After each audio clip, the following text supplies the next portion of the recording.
رجاء حاجه كبيره صاحبي. الرجاله اكاديميه كي دايره، هو تاع الفيفا اللي داير الموند وخلع رجاء نادي عالمي. رجاء داوه هذا داوه للاكاديميه تاع الرجاء، خلع ما امنش. المهم هذه جايه في لافريك، كاين اكاديميه هذه جايه في لافريك، خلع اوتيل اطباء كاع كلش كاين.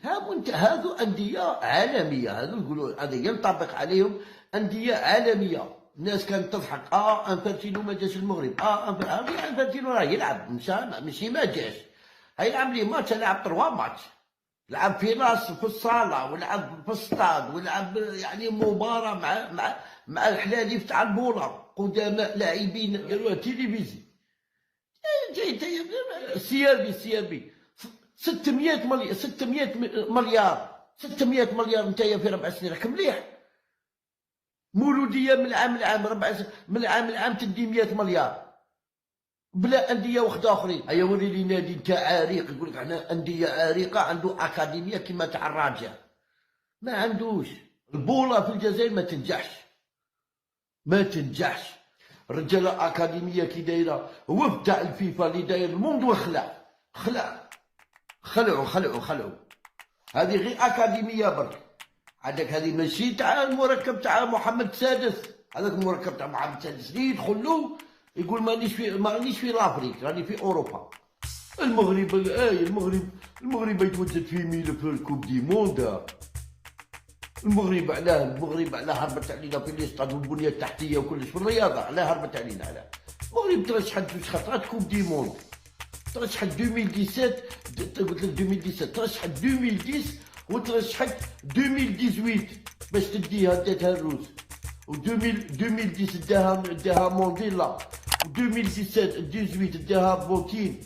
يعني نقول لكم على احنا ماشي الناس كاين ما يبغوش يستعرفوا. هذا عندهم لي ستاد، عندهم منا، عندهم هذا هما باش يقبلوا لك الملف تاع 2 خطرات. قبلوه لهم تاع 2010 ترشحات 2010 وقبلوا لهم ترشحات 2018 2 خطرات. علاه قبلوه لهم؟ كون ما يتصرفوش عندهم لي ستاد يقبلوا لهم، ما يقبلوا لهم خاطر علاه عندهم.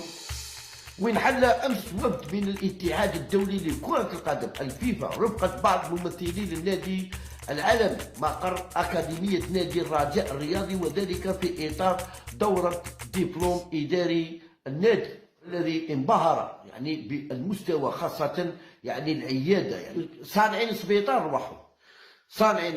روحوا. هيا كي تجي انت تهدر يقول لك لا انت مش راني عارف، راني نتبعوا، رانا نشوفوا، رانا عارفين بلي كاينه. هذه هي سورتو رجاء حاجه كبيره صاحبي. رجاء حاجه كبيره، رجاء ماشي من ولا رجاء نادي عالمي. رجاء تجي عندك الريال خويا، كي تجي عندك الريال حاجه وحده اخرى. راكم تهرسونا في فورماك، راكم تبكوا ما تبكيش.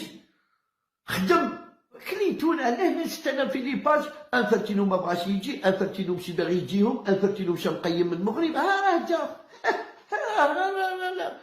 لا شكون هذا؟ راه جا. سكتوا. المغرب يخدم لقجع. انا كي تجي تقول لي لقجع يدير لي في مؤامره، انت قابل لقجع ماشي قاعد لي في بلاطو.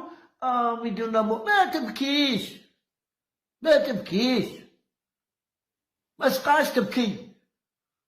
راكم تبهدلونا كي راكم تبكوا، على بالكم راكم تهرسونا في فورما كي راكم تبكوا. ما تبكيش، خدم كيما ذاك معطاوي قال لهم مصر لازم نديروا له. يا ودي مصر غادي تفوتي على المغرب، راه تربح غادي انت. مع من راك تهضر مع واحد راني نجيب لك المعلومات. انا كاين هنا البلاطوات تاعنا هادو اللي طواليت، هادو تاع البلاطوات. نهار اللي الحاجه خرجتوا لي تتصفقوا. قلت لكم يا جماعه لقجع كي جا نتوما راكم تصفقوا على لقجع غادي يخدم بلاده ومن حقه. وطني عنده الحق وطني. انا خاصنا واحد كيما لقجع يكون وطني. فهموني شاني نقول لكم، انا خاصني واحد كيما لقجع يدافع على بلادو، يخدم ليلا نهارا، والله ما يريح، ليلا نهارا واقف على كل شيء. اليوم ما تخاصنيش انا تجيني انا في الطواليت تاعكم دايرين مؤامره تكذبوا علينا. علاه ماشي. انفانتينو رئيس الاتحاد الدولي لكرة القدم حط الرحال بالمغرب وبالتحديد بمطار ابن بطوطة بطنجة لمتابعة المباريات المتبقية في كأس العالم للأندية والتي احتضنتها المملكة من 1 فبراير الجاري إلى غاية 11 من شهر ذاته. المغرب بلد رائع، وهو بلد كرة القدم، وبلد يعيش كرة القدم ويعشقها، والدليل على ذلك تألق المنتخب المغربي في كأس العالم يعني الأخيرة. اليوم شكون اللي جا معاه؟ تاني ريكا. أرسن فانجر. أرسن فانجر. قولي ريكا. كي تجي عندك الرياض حاجة وحدة أخرى. حنايا لا كاس العام الجاي يدبروا عليها، العام الجاي نجيبوا مونديال أندية هنايا. أنا نقول لك مونديال حاجة وحدة أخرى. كي تجي عندك الرياض خويا في البرازيل يعرفوا المغرب. شوف التصويره وين راهي. راك تشوف هذا الكحل، هذا اللي من هذا ما جاش كاع هنا الجزائر، هذا تاع نيجيريا. اما هذا هو فاطمه ساموراي، انا نعطيكم انظروا، هو اللي غادي يمد كاس افريقيا 2025 للمغرب. نعطيك رسمي شكاين، نعطيكم الرسمي شكاين. هذا تاع نيجيريا، هذا راه في سيمانه في المغرب. هذا نقولوا لكم شكاين، حنا رانا نقول لكم شكاين. وشدد الرئيس على ان المغرب يستحق تنظيم موندياليتو متابع بالقول.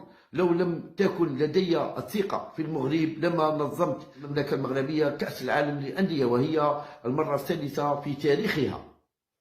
وأشار انفانتينو إلى أن كأس العالم للأندية لها طعم خاص في المغرب، مؤكد على أن المملكة المغربية بإمكانها تنظيم العديد من تظاهرات في المستقبل. وتجدي الإشارة إلى أن النهائي موندياليتو سيجري يوم السبت المقبل على أرضية مجمع الرياضي مولاي عبد الله بالرباط.